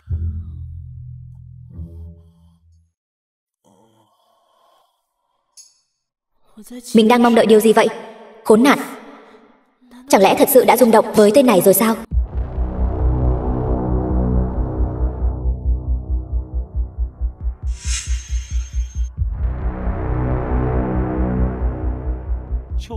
Cho dù anh có chút thông minh, có thể mở được Long Quan, nhưng hôm nay là màn thể hiện bằng dao thật súng thật, để xem anh ứng phó thế nào.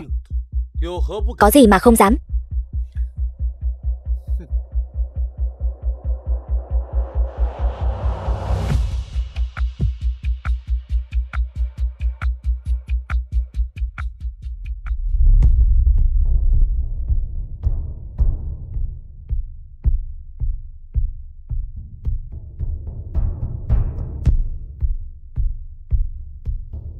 Hàn Chấn Đình, Trương Khả Phàm, hai người các ngươi đều muốn chiêu dụ bang phủ đầu của tôi biết.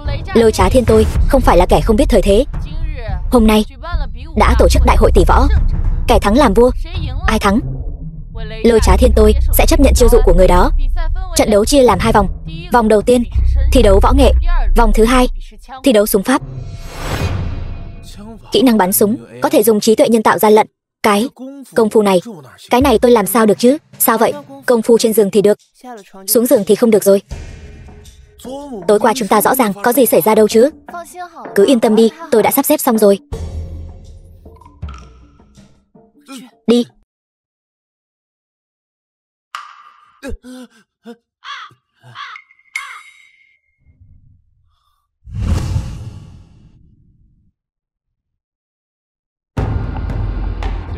Cứ ra tay đi, đánh mất mạng tên phế vật này. Vâng. Đánh hắn.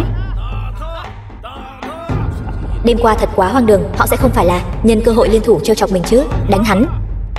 Đánh anh ta. Tôi thấy là anh ta đánh tôi thì đúng hơn. Tần Khả Tâm và Giang Tâm Nguyệt sẽ không phải vì chuyện của Tiểu Xảo muốn nhân cơ hội này xử lý mình chứ. Quỷ kiến sầu.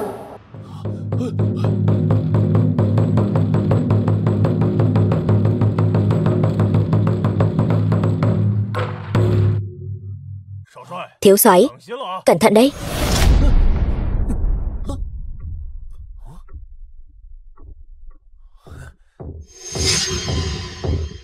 Tôi biết Hàn Chấn Đình sẽ phái anh giao đấu với thiếu soái, cũng biết mẹ già nhà anh bệnh nặng.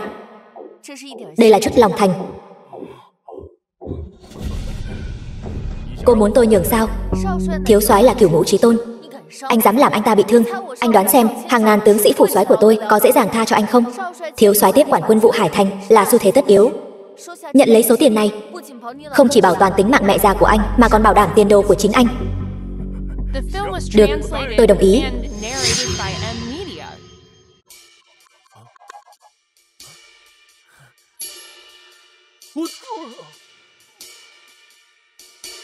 Hay cho câu có tiền mua tiên cũng được.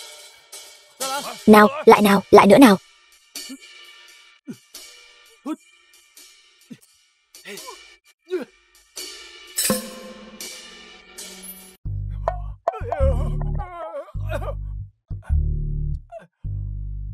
Tôi thua rồi. Làm sao có thể?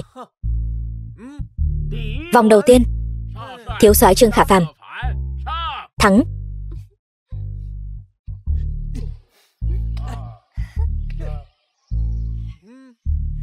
Giang Tâm Nguyệt, chắc chắn là cô đã giở trò phải không? Anh đang nói gì vậy? Bổn tiểu thư sao mà nghe không hiểu? Hàn đại soái xin đừng nóng vội, lần này tạm tính Trương Khả Phàm thắng, nhưng tuyệt đối không thể nào dám trước mặt bổn bang chủ giở trò. Vòng tiếp theo, cuộc thi bắn súng, bổn bang chủ sẽ đích thân ra trận, đối đầu với thiếu soái. Đồ giả mạo, súng thật đạn thật. Dám so tài không? Thế nào thiếu soái? Dám không? Có gì mà không dám? Được. Đã vậy thì chi bằng Hàn đại sư đích thân ra trận. Ba chúng ta hôm nay cứ thoải mái so tài một trận. Lôi bang chủ có tài bắn súng xuất chúng, Hàn mỗ tự thấy hổ thẹn không bằng, nhưng hôm nay tôi đã mời được một cao thủ. Người nào có bản lĩnh lớn đến vậy mà ngài phải đích thân mời? Sát thủ số 1 Hải Thành, Đỗ Tiểu Sinh.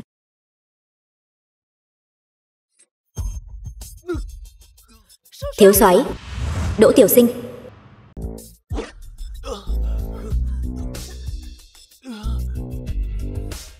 Đỗ Tiểu Sinh. Sao vậy? Chính hắn đã ám sát thiếu soái. Là ông. Thiếu soái quả là số cứng thật đấy. Một nhát xuyên ngực mà vẫn không lấy được mạng. Lần này e rằng không còn may mắn như vậy nữa đâu.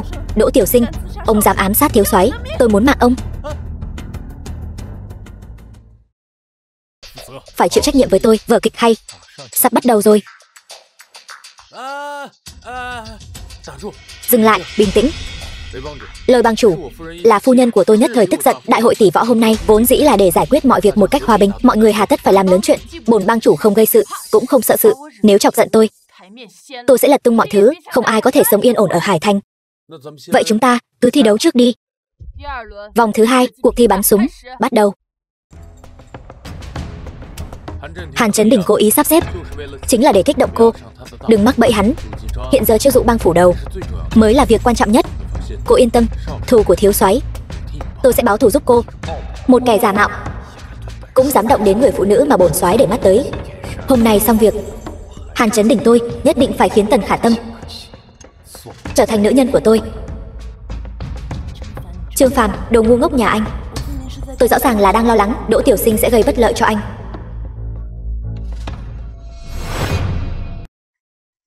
Cẩn thận đấy. Đại hội tỷ võ ngày mai tôi không tiện tự mình thao tác, vẫn phải làm phiền chị Tiểu Xảo giúp tôi khởi động chương trình. Tôi không biết làm, anh dạy tôi đi. Rất đơn giản thôi. Cứ thế này, trước tiên mở chỗ này, sau đó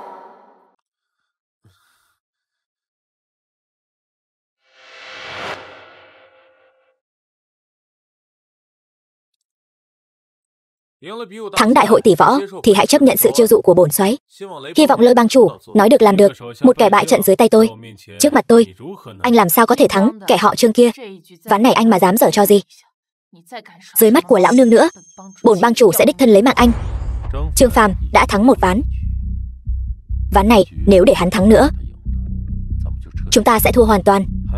Sát thủ số 1 Hải Thành, Đỗ Tiểu Sinh đích thân ra tay. Dù cho thiếu soái thật sự có đến, cũng chưa chắc đã thắng được. Huống hồ kẻ trước mặt này chỉ là một kẻ giả mạo.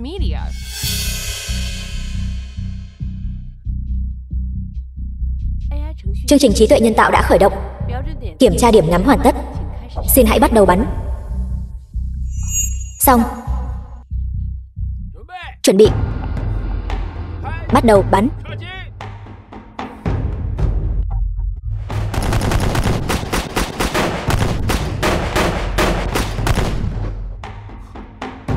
Đại hội tỷ võ chỉ có 2 ván. Lần này, Lôi bang chủ e rằng phải đấu thêm ván nữa rồi. Kẻ có thể chiêu dụ bang phủ đầu của tôi không phải chơi 3 ván thắng 2, mà là cường giả có thể thắng mọi ván. Nếu không, anh nghĩ bang phủ đầu của tôi ở Hải Thành có được cơ đồ như ngày nay là dựa vào vận may sao? Đỗ Tiểu Sinh, anh làm sao biết bổn thiếu soái nhất định sẽ thua chứ? Bang chủ, kết quả đã có rồi. Người thắng là thiếu soái Phương Khả Phàm. Cái gì? Cái gì cơ? Tuyệt đối là gian lận. Ván nào cũng 10 điểm. Làm sao có thể? Đem người đó lên đây cho tôi. Vâng. Lại đây. Hàn đại soái, đây là giả sao? Là sao vậy? Tôi không biết. Không biết. Bang phủ đầu bái kiến thiếu soái. Từ nay về sau, toàn thể bang phủ đầu sẽ tuân lệnh thiếu soái. Khoan đã, Lôi bang chủ. Cô có phải bị kẻ này lừa rồi không? Hắn ta căn bản không phải thiếu soái. Anh nói gì? Hắn tên là Trương Phàm, hắn chỉ là một tiểu kéo xe của tiệm xe chúng ta. Hắn ta căn bản không phải thiếu soái Trương Khả Phàm. Anh nói hắn là giả. Có bằng chứng không? Đương nhiên có. Trương Phàm có một nốt ruồi trên ngực. Lôi bang chủ, cô lột áo hắn ra, nhìn là biết ngay. Ăn nói bậy bạ. Vậy nếu hắn là giả, làm sao có thể ván nào cũng 10 điểm? Ngay cả Đỗ Tiểu Sinh cũng thua hắn một bậc. Bang chủ, chuyện bang phủ đầu chấp nhận chiêu dụ là việc trọng đại. Tốt nhất vẫn nên xác minh thân phận rõ ràng. Người đâu? Lột áo hắn ra cho tôi. Nếu anh là giả, một phát súng lấy mạng anh. Lại giở trò này nữa. Các người không thấy phiền sao? Bổn soái còn thấy phiền rồi đây. Bổn soái có phải là thật không? Tự mình đến mà xem. Sao lại không có? Tôn Hổ, tôi có lẽ với tiểu kéo xe mà anh nói có vài phần giống nhau. Xem ra tôi ở Bách Lạc Môn dạy dỗ anh vẫn chưa đủ. Đến nước này còn dám cản rỡ trước mặt bổn soái. Đừng có ở đây giả bộ nữa. Hàn đại soái, Lôi bang chủ, anh chính là cố ý dùng vết sẹo này để che đậy. Vết sẹo này người khác không biết, Đỗ Tiểu Sinh cũng không biết sao? Thiếu soái sao lại nói lời này? Trước kia tôi cùng thiếu soái trên đường trở về gặp phải người ám sát, mà kẻ chủ mưu đứng sau chính là Hàn Chấn Đình. Hiện giờ bang phủ đầu tôi đã quy phục dưới trướng thiếu soái phủ. Nếu thật sự là do Đỗ Tiểu Sinh làm thì hôm nay hắn và Hàn Chấn Đình cũng không thoát khỏi bang phủ đầu. Khoan đã, Đỗ Tiểu Sinh hắn một mình hành sự, có liên quan gì đến tôi? Ông điên rồi. Đỗ Mộ kính trọng ngài là một anh hùng chống lại giặc hoa, không ngờ ngài chỉ là một kẻ hèn nhát dám làm không dám nhận. Đỗ Mộ hồ đồ, tin lầm Hàn Chấn Đình phạm phải sai lầm lớn, xin thiếu soái trừng phạt. Ngày trước Đỗ Tiểu Sinh bị Hàn Chấn Đình xúi giục mưu hại thiếu soái, cô một lòng muốn báo thù cho hắn xử lý thế nào giao cho cô quyết định. Dám làm dám chịu là người có bản lĩnh, vậy tôi cũng cho ông một cơ hội. Nếu là súng rỗng, tôi sẽ tha cho ông.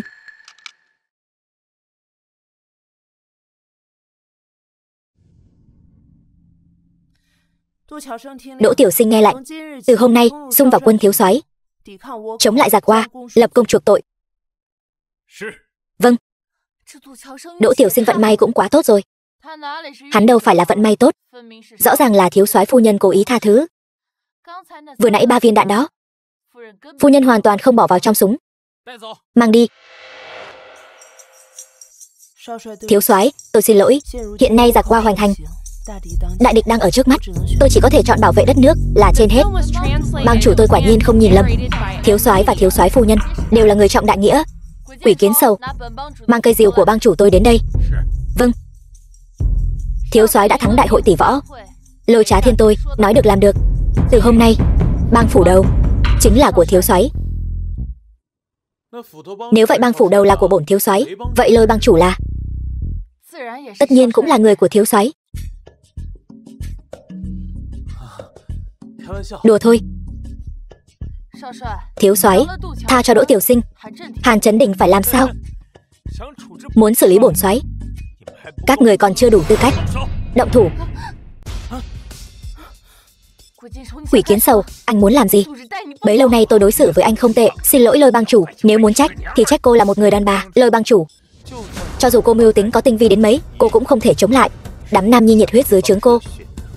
Không một ai cam tâm chịu khuất phục dưới một người phụ nữ. Hàn Chấn Đình, kỹ năng không bằng người, lại kích động từ nội bộ tôi. Kẻ tiểu nhân hèn hạ, tư lệnh đang ở ngoài chống giặc, anh lại ở Hải Thành động thủ với thiếu soái. Anh không sợ tư lệnh trở về xử trí anh sao? Tư lệnh, cái lão già đó, hắn biết cái quái gì chứ? Lão tử đã giữ Hải Thành bao nhiêu năm nay rồi, hắn chỉ một câu nói đã muốn giao quyền cho con trai hắn nằm mơ đi. Không có tư lệnh dẫn binh ra ngoài chống giặc thì làm gì có ngày tháng tốt đẹp của anh ở Hải Thành. Đừng có ở đó mà dùng nhân nghĩa đạo đức để áp đặt tôi thành vương bại khấu. Trò chơi này ai thắng thì người đó có quyền quyết định. Hàn Chấn Đình, chưa nói đến việc tư lệnh đã giao quân vụ cho thiếu soái rồi. Anh ám sát thiếu soái mà không dám thừa nhận, giờ anh còn định làm phản sao? Trường lão tư lệnh đang ở ngoài chống giặc, tướng ở ngoài, quân lệnh có lúc không cần tuân theo. Đừng có dùng cái lão già đó để áp đặt tôi. Ra tay. Quỷ Kiến Sầu, tôi biết anh bị Hàn Chấn Đình xúi giục, buông Lôi bang chủ ra, bổn soái tha cho anh một mạng. Mặc kệ anh, thần tiên đánh nhau, lão tử chịu tai ương. Lão tử đằng nào cũng mất mạng. Hôm nay dù có mất mạng, lão tử cũng phải kéo con đàn bà này chôn cùng.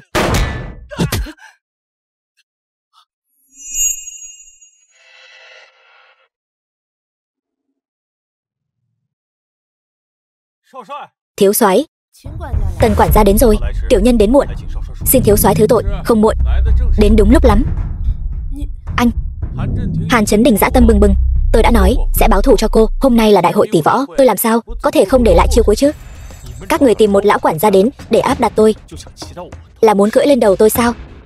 Tần quản gia một mình có lẽ không đáng sợ, nhưng anh có thể ra ngoài bang phủ đầu mà xem những tinh binh mà anh mang đến, còn có một ai sống sót không? Theo lời dặn dò của thiếu soái, hiện giờ bên ngoài bang phủ đầu đã bị thân binh của soái phủ chúng ta bao vây kín như bưng. Không có lệnh của thiếu soái, cho dù là một con ruồi cũng đừng hòng bay ra khỏi bang phủ đầu này. Quỷ Kiến Sầu, còn không mau quỳ xuống tạ tội với Lôi bang chủ, để lão tử tạ tội với một con đàn bà sao? Mơ đi, lão tử anh hùng một đời, không ngờ lại phải làm việc với một con đàn bà. Lão tử không nuốt trôi được cục tức này. Phụ nữ thì sao chứ? Lôi Trá Thiên tuy là phụ nữ, nhưng lại trong hoàn cảnh khó khăn đã xây dựng bang phủ đầu thành cơ đồ như thế này. Cái đồ ngu xuẩn lỗ mãng kia dựa vào đâu mà nói cô ấy như vậy? Thì sao chứ? Hiện giờ chẳng phải vẫn phải đầu quân cho soái phủ các người sao? Hiện giờ đại địch đang ở trước mắt, tuy có tư lệnh dẫn quân kiềm chế, nhưng giặc qua sắp đến Hải Thành rồi. Bang phủ đầu các người không chấp nhận sự chiêu dụ của soái phủ, nghĩ rằng còn có mấy ngày tốt đẹp để sống ở Hải Thành sao? Hành động này của Lôi bang chủ đều là vì các huynh đệ của bang phủ đầu, mà anh lại coi thường cô ấy là phụ nữ, mưu toan gây ra nội chiến. Quả là không biết tự lượng sức mình. Theo bổn soái thấy, anh còn không bằng một người phụ nữ. Đưa quỷ kiến sầu xuống cho tôi, chờ đợi xử lý. Vâng. Thiếu soái, đa tạ ngài đã ra tay cứu giúp hôm nay, nếu không thì bang phủ đầu không biết sẽ xảy ra loạn lớn đến mức nào. Lôi bang chủ tuy là nữ tử, nhưng trong lòng lại có đại nghĩa, đại địch đang ở trước mắt, bổn soái còn cần Lôi bang chủ giúp đỡ nhiều hơn mới phải. Nói hay. Hơn nữa, cô đã ở tiệc cưới từng cứu nhị di thái của tôi, hai chúng ta coi như huề rồi. Anh giúp tôi lại hoàn toàn là vì tôi từng cứu Giang Tâm Nguyệt sao? Hàn Chấn Đình xử lý thế nào? Vẫn xin thiếu soái chỉ thị, còn núi xanh thì không sợ thiếu củi đốt. Anh cứ đợi đấy.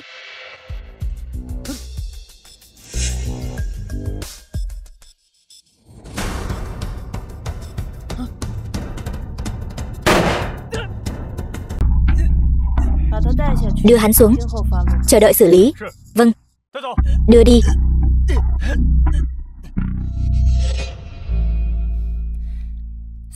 Tiệc mừng thọ của tư lệnh sắp đến. Lần này ông ấy về thành, soái phủ sẽ tổ chức tiệc mừng thọ cho tư lệnh. Đến lúc đó vẫn xin Lôi bang chủ đến dự cho vinh dự.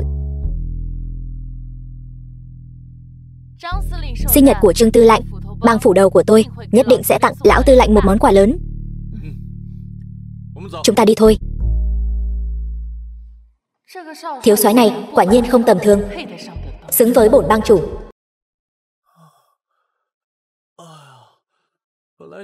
Vốn dĩ tôi nghĩ làm thiếu soái là một chuyện tốt, không ngờ vẫn là kẻ làm công khổ sai. Đợi qua tiệc thọ của tư lệnh, tiếp quản quân vụ, anh cũng xem như hoàn thành nhiệm vụ. Đến lúc đó tôi sẽ theo giao kèo cho anh một khoản thù lao, khi đó anh sẽ được tự do. Thiếu soái, nếu thiếu soái muốn đi thì phải mang tôi theo. Vậy còn cô thì sao? Đương nhiên tôi sẽ giúp thiếu soái giữ vững Hải Thành. Nhưng có một chuyện tôi vẫn không hiểu rõ. Tại sao Hàn Chấn Đình khiêu khích hết lần này đến lần khác mà thiếu soái luôn tha cho hắn? Đúng vậy, một kẻ có lòng phản nghịch lưu lại trong soái phủ của chúng ta cũng là một tai họa. Hàn Chấn Đình với tư cách là chủ soái một quân quả thực là cây to dễ sâu. Tôi không muốn trước khi tiếp quản quân vụ lại gây thêm sự cố không hay rồi. Thiếu gia, ngay vừa rồi có một nhóm người xông vào hậu viện soái phủ, cướp đi Hàn Chấn Đình. Cái gì? Hàn Chấn Đình đã được cứu ra rồi. Tin tức mà ngài đã dặn dò cần truyền cho Đỗ Tiểu Sinh cũng đã truyền đạt đến nơi. Vị thiếu soái giả kia, Tiểu Điền Tiết Phục, cũng sắp mất mạng rồi phải không?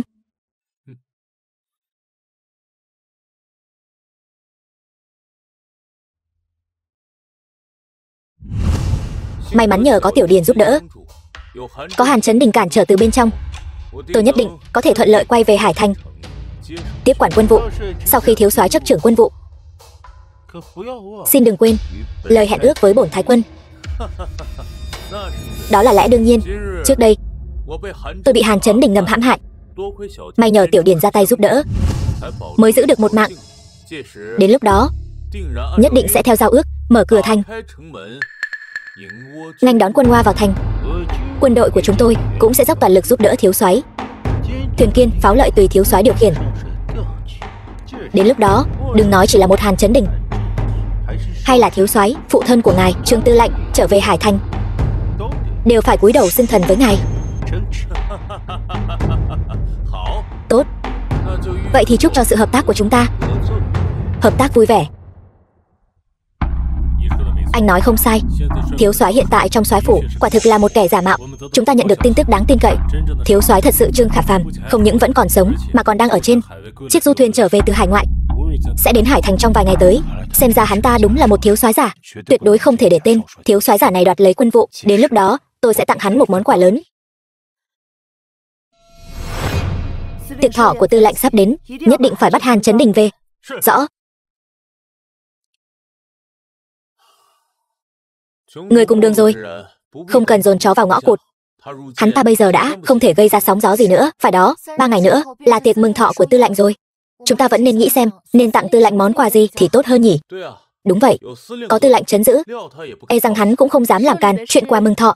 Các cô không cần lo. Trước đây tại buổi lễ kỷ niệm của Bách Lạc Môn, trong buổi đấu giá, tôi đã giữ lại một món bảo vật.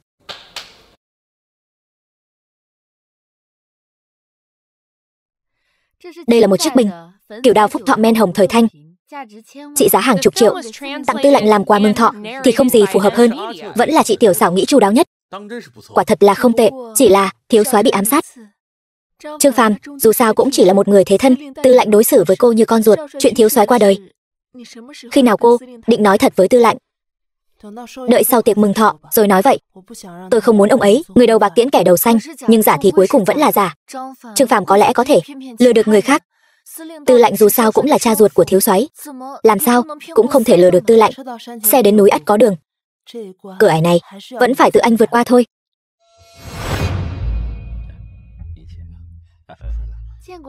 Kính chào thiếu soái. Hoảng loạn gì chứ? Kính chào thiếu soái. Hộ phụ sinh hổ tử, Tư Lạnh đã về thành sau khi dẹp giặc. Nếu biết thiếu soái không chỉ chiêu dụ bang phủ đầu mà còn loại bỏ được Hàn Chấn Đình, mối họa trong quân, hôm nay nhất định sẽ trọng thưởng cho cậu một phen. Phần thưởng nào cũng không bằng việc tiếp quản quân quyền đâu. Đúng vậy, nghe nói hôm nay Tư Lạnh sẽ ra quân lệnh Hải Thành cho thiếu soái. Hạ quan xin chúc mừng trước. Đa tạ. Cảm ơn mọi người. Một tên kéo xe hèn mọn mà cũng dám vọng tưởng tiếp quản quân vụ Hải Thành, anh cũng xứng sao? Hàn Chấn Đình to gan. Hôm trước anh trốn khỏi phủ soái của tôi không tìm anh là may rồi, còn dám tự mình dâng xác đến đây. Tôi có gì mà không dám. Kẻ nên sợ hãi hôm nay là hắn ta, Hàn Chấn Đình. Dám mạo phạm thiếu soái trong tiệc mừng thọ của Tư Lạnh, đúng là chán sống. Hàn Chấn Đình tự tiện xông vào tiệc mừng thọ của Tư Lạnh, anh muốn làm gì? Hôm nay tôi đến đây đương nhiên là để chúc thọ Tư Lạnh.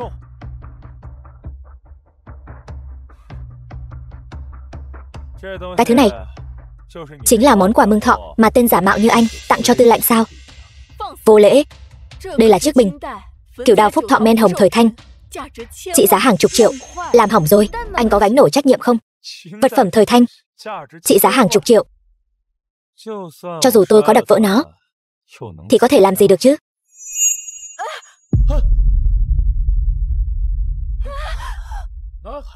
Hàn Chấn Đình, anh thật to gan. Kẻ to gan là anh, lừa trên gạt dưới, giả mạo thiếu soái. Chỉ là một cái bình sứ vỡ nát mà thôi, thật sự đáng giá bằng mạng của thiếu soái sao? Hàn Chấn Đình, anh là kẻ bại trận dưới tay tôi, cũng dám ở đây mà lớn tiếng với bổn soái sao? Tần quản gia, người đâu? Trói hắn lại rồi lôi xuống. Rõ. Dừng tay. Một tên kéo xe hèn mọn dám ở trong tiệc thọ của Tư Lạnh ra lệnh sao? Kẻ đáng bị trói xuống là anh, Đỗ Tiểu Sinh. Ông thật to gan. Ngày trước thiếu soái niệm tình ông một lòng, vì nước không truy cứu ông, vì sao giờ ông vẫn còn cấu kết với Hàn Chấn Đình làm điều ác? Một tên kéo xe hèn mọn dám mạo danh thiếu soái ra lệnh cho Hải Thành sao? Tôi thấy anh là không muốn sống nữa rồi. Đỗ Tiểu Sinh, ông nói không có bằng chứng. Tôi khuyên ông tốt nhất nên đưa ra bằng chứng, nếu không bổn soái sẽ không tha cho ông. Nói nhảm với bọn chúng làm gì? Người đâu? Bắt lấy hắn. Rõ. Tư Lạnh đến.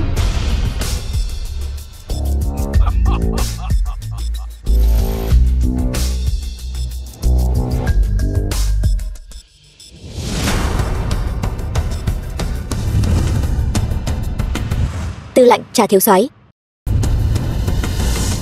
Đây chính là vị danh tướng trong lịch sử đã tử thủ Hải Thành chống lại giặc qua sao? Quả nhiên khí độ bất phàm. Thưa Tư Lạnh, ngài đã về rồi, tốt lắm. Đa tạ tấm lòng hiếu thảo của các người đã tổ chức tiệc thọ cho lão phu. Quân đội vừa được an trí ổn thỏa, tôi liền vội vàng đến đây.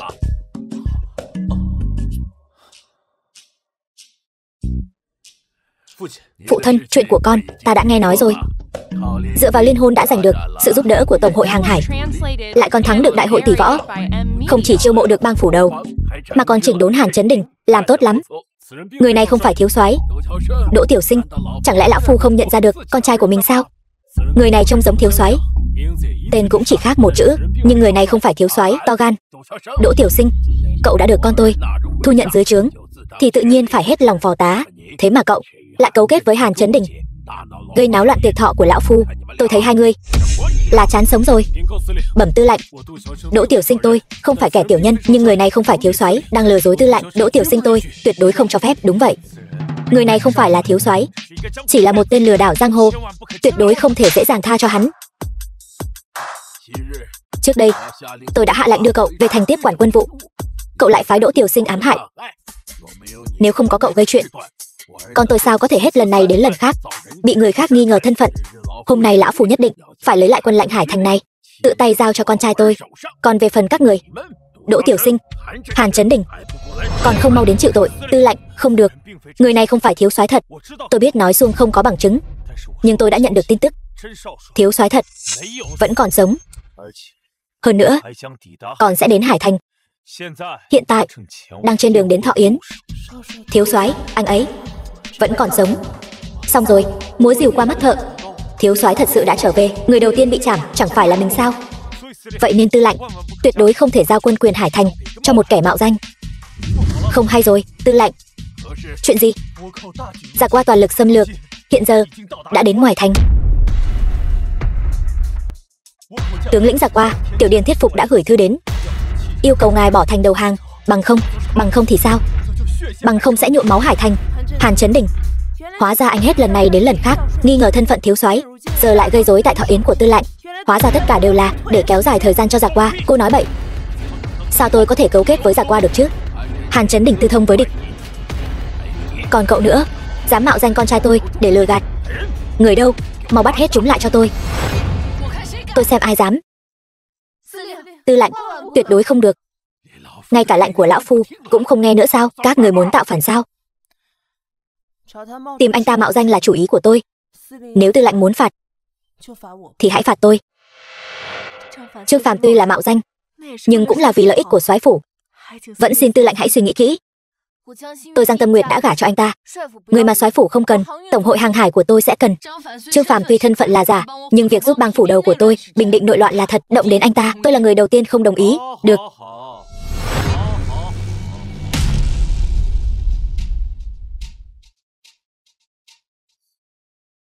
Anh thật sự rất giỏi.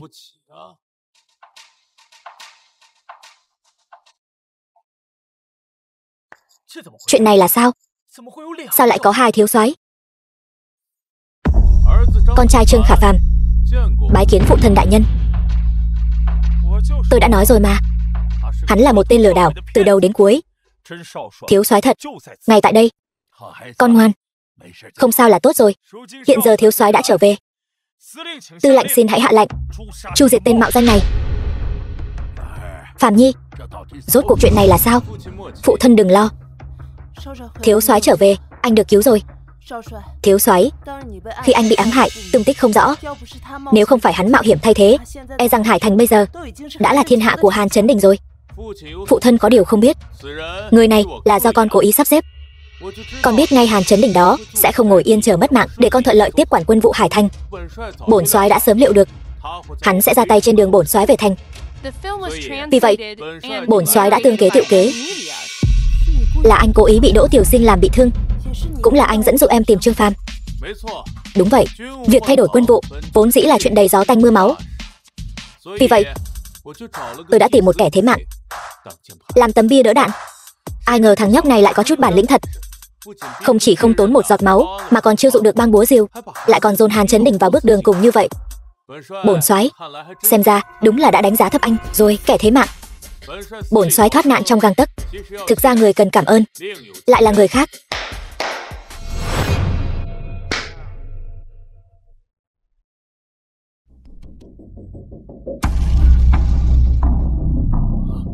Tiểu Điền Thiết Phục chính là tên tướng giặc qua cầm quân tấn công Hải Thành đó. Trương Khả Phàm, bọn người qua giờ phút này đang muốn tấn công Hải Thành. Sao con lại ở cùng hắn ta? Thiếu soái, chuyện này là sao? Bổn soái chính là lợi dụng cho ảo thuật của thằng nhóc này để cầm chân Hàn Chấn Đình, nhờ đó mới có thời gian đi xa ra nước ngoài tìm đến Tiểu Điền. Thế nào, Hàn Chấn Đình, chuyện đã đến nước này, cậu còn dám đối đầu với bổn soái sao? Đáng ghét, tính toán ngàn lần vẫn để hắn ta đạt được mục đích. Qua ngày hôm nay, ai còn dám đối đầu với bổn soái? Đồ khốn nạn, anh dám đánh tôi? Bán nước cầu vinh vì tranh giành nội bộ mà rước sói vào nhà, đẩy Hải Thành vào cảnh nước sôi lửa bỏng. Tôi đánh chính là anh, đồ khốn nạn hạ đẳng.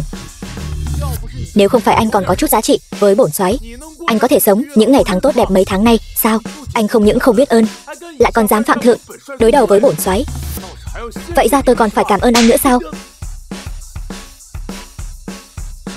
Đồ khốn nạn!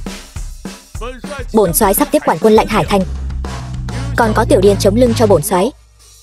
Đồ giả mạo như anh đối với bổn soái mà nói đã không còn giá trị gì nữa rồi. Người đâu? Bắt hắn lại! Đồ nghiệt chướng! Câm miệng cho tôi! Phụ thân!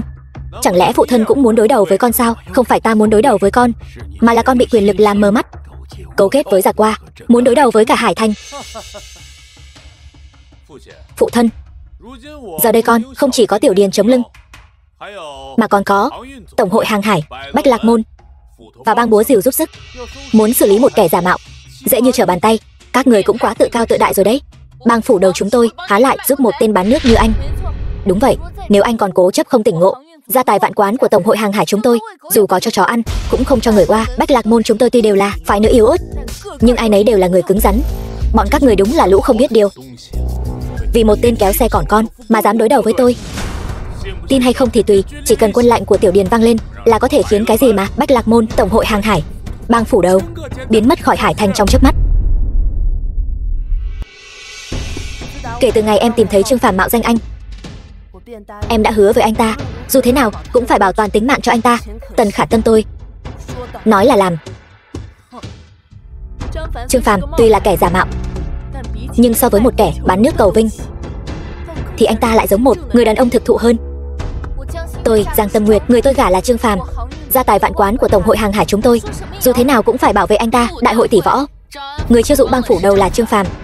Anh ta gặp nạn, bang phủ đầu chúng tôi đương nhiên phải đứng ra. Các người vì cái tên xúc vật này mà đấu với tôi, muốn tạo phản sao?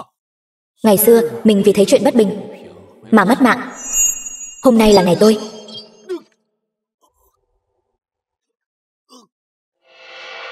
Kể từ ngày em tìm thấy Trương Phàm mạo danh anh, em đã hứa với anh ta dù thế nào cũng phải bảo toàn tính mạng cho anh ta.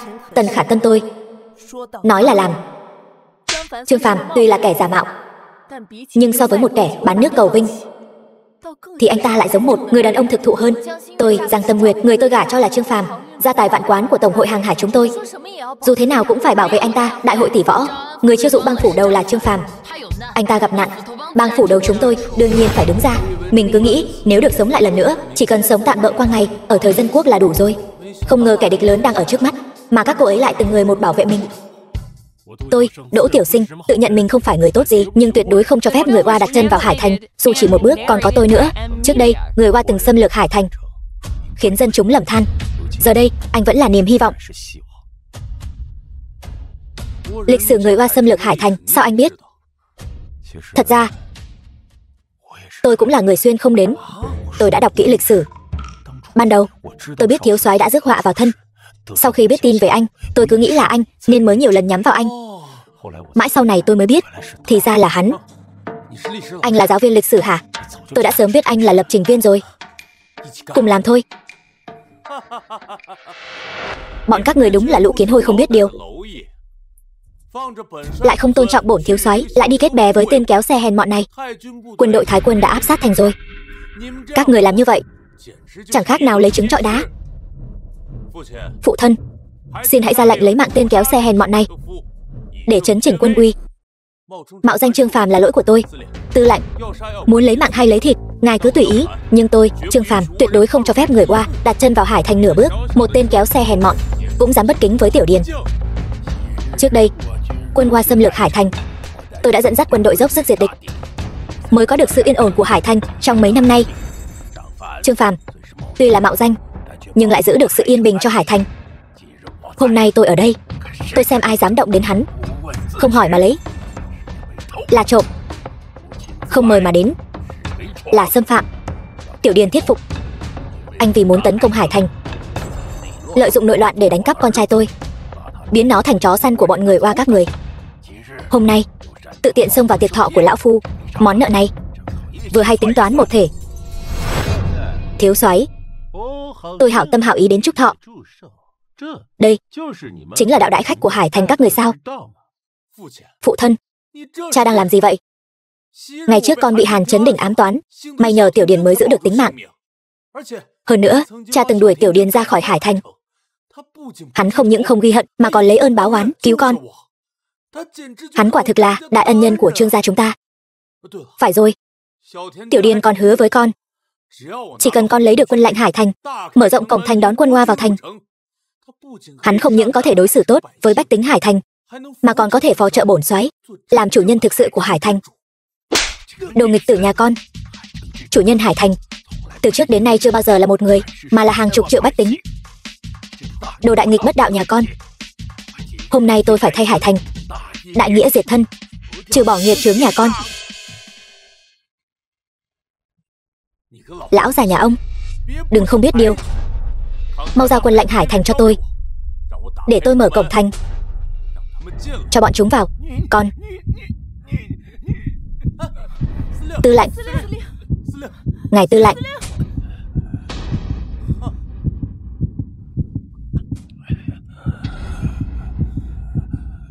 Tôi giao quân lệnh cho cậu rồi.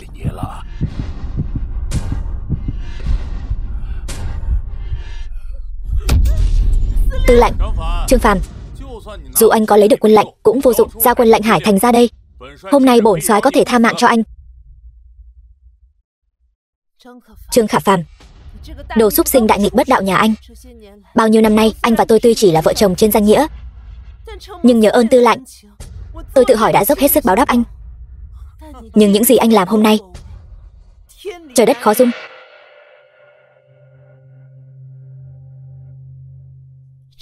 Đây là hôn thư của anh và tôi. Kể từ hôm nay, vợ chồng chúng ta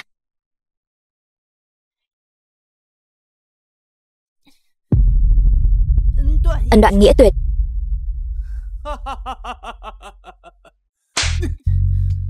Đàn bà thối, cô cũng quá tự cho mình là quan trọng rồi đấy. Cô nghĩ không có cô, bổn soái sẽ không làm nên trò trống gì sao? Tên kéo xe, bây giờ là ngày tàn của anh rồi. Mau đưa quân lệnh đây. Vừa rồi mọi người đều thấy lão tư lệnh đã giao quân lệnh Hải Thành vào tay tôi, có mắt đều thấy rõ. Kể từ hôm nay, tôi, Trương Phàm, chính là chủ soái một quân ở Hải Thành, ai dám không tuân lệnh. Trương Phàm, tôi khuyên anh mau giao quân lệnh ra. Hiện giờ quân đội của Tiểu Điền đã áp sát thành, giao ra quân quyền mới là con đường sống duy nhất của anh. Nếu không, tôi đây muốn xem thử ai dám cùng một thiếu soái nửa vời cùng nhau dâng mạng. Tôi, Hàn Chấn Đỉnh, nguyện cùng thiếu soái đồng cam. Tôi Đỗ Tiểu Sinh, hội vận tải của tôi, gia tộc Tần của tôi, Bách Lạc Môn của tôi, bang phủ đầu của tôi Tiểu Phượng, tôi Trương Tử Hào, tôi Tiêu Tiêu, nguyện cùng thiếu soái đồng cam. Các người đều điên rồi sao? Trước đây mình vì lo chuyện bao đồng mà bất ngờ mất mạng, trùng sinh trở về thời dân quốc, vốn dĩ muốn an phận thủ thương, không ngờ lại vô tình giúp được nhiều người như vậy. Anh chịu thả tôi đi. Nói được làm được, quỷ xong thì cút đi. Hắn xử lý thế nào, giao cho cô đấy.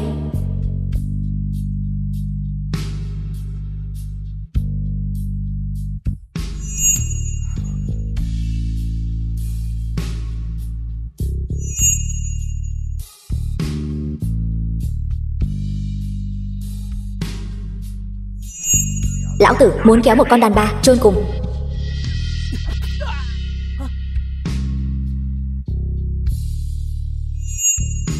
Cô yên tâm, thù của thiếu soái tôi nhất định sẽ giúp cô báo. Xem ra ông trời vẫn sẽ không bạc đãi người lương thiện, và lựa chọn ban đầu của mình cũng không hề sai. Chỉ cần quân Hoa công thành, lũ kiến hôi các người một tên cũng đừng hòng sống sót.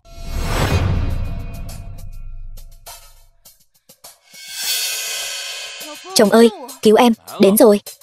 Cứu em trước, em cũng sắp không chịu nổi rồi. Đừng lo, đến ngay đây. Nhanh lên, tôi sẽ đập đầu của mày. Chuyện gì vậy? Không phải, các người có thấy thú vị không? Kể từ khi Trương Phàm tại Tiệt Thọ dùng trí tuệ nhân tạo đẩy lùi quân địch, đã phát minh ra phương thức tác chiến này, từ ngàn dặm xa xôi đã có thể lấy đầu kẻ địch, hoàn toàn không làm các người bị thương. Tôi thấy các người chính là đang ở đây thể hiện sự tồn tại. Chỉ cần quân Hoa công thành, lũ kiến hôi các người một tên cũng đừng hòng sống sót. Một tên Nhật Bản nhỏ bé, một tên Hán gian thối tha, trên mảnh đất Trung Châu của tôi cũng dám làm càn. Anh dám đánh tôi. Tôi đánh chính là anh. Đồ ngu. Dám động thổ trên đầu bổn thái quân này sao? Tôi muốn mạng của anh.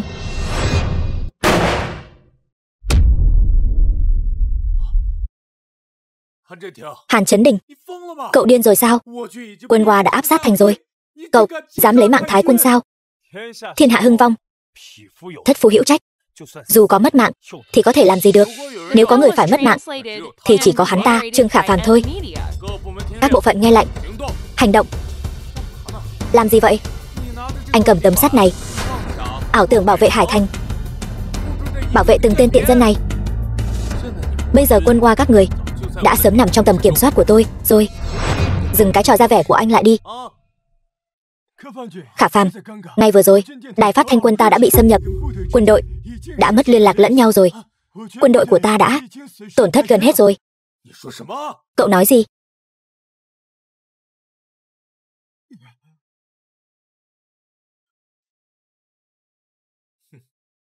Hàn huynh, Hải Thành đã chịu khổ vì Quân Hoa từ lâu rồi. Có hứng thú liên hợp tác chiến với tôi không?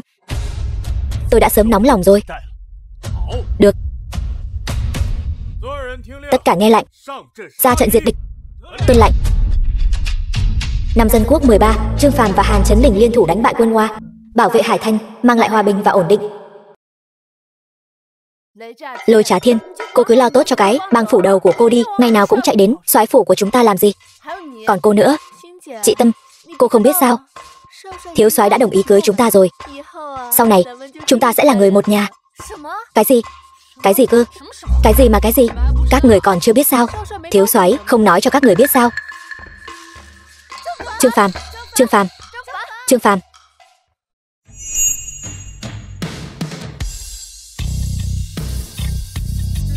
Thời buổi này, mình cưới vợ nạp thiếp, chưa có gì sai phải không?